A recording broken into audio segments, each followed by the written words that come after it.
Just a quick reminder guys, these narrations are best enjoyed with headphones on. Hey guys, this time we revisit the city of Lost Haven, Illinois for a nostalgia-filled crime spree. Does Greg have the acumen to take control of the city, or will he be ending up in prison, or worse, death row? Let's find out.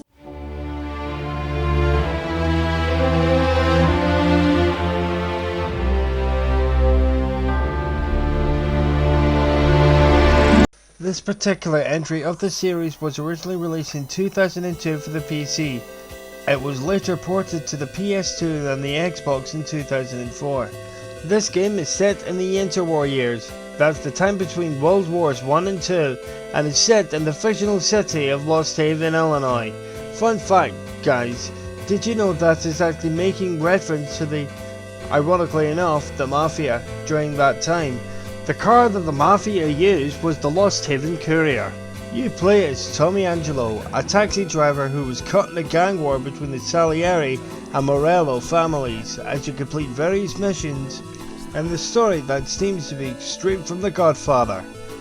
In a good way though. The accessibility scores are as follows.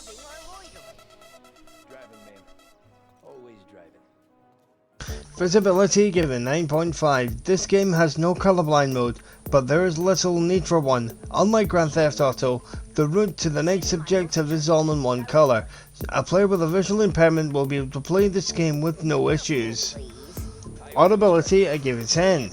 There is subtitles which can be enabled via the game section of the options menu, so a hearing impaired player can understand what's being said as the game progresses. Mobility given 8.5. When using a keyboard and mouse, the keys can be customized to suit your impairments.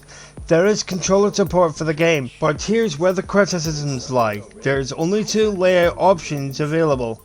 A step in the right direction, but more bottom layers would be better when playing with a mobility impairment. Last but certainly not least, gameplay given 9. This does not have any sandbox element like Grand Theft Auto in its gameplay.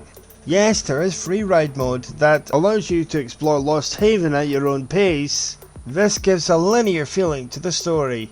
This game was released in 2004, 3 years after Grand Theft Auto 3 was released, or 1 year if you're counting the PC version, which set the standard for sandbox style games. But the story is engaging, but when the story is over, there's nothing to keep you playing except for free ride mode.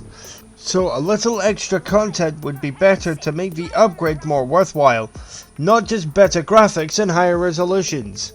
In summary, Mafia Definitive Edition is a great blast from the past.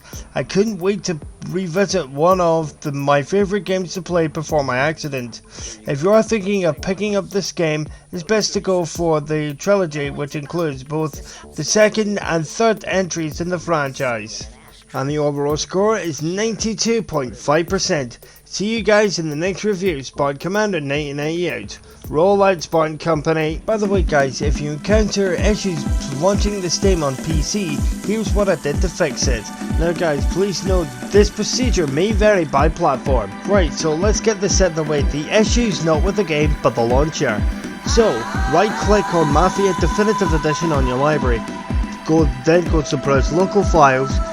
Then run the game via its exe file.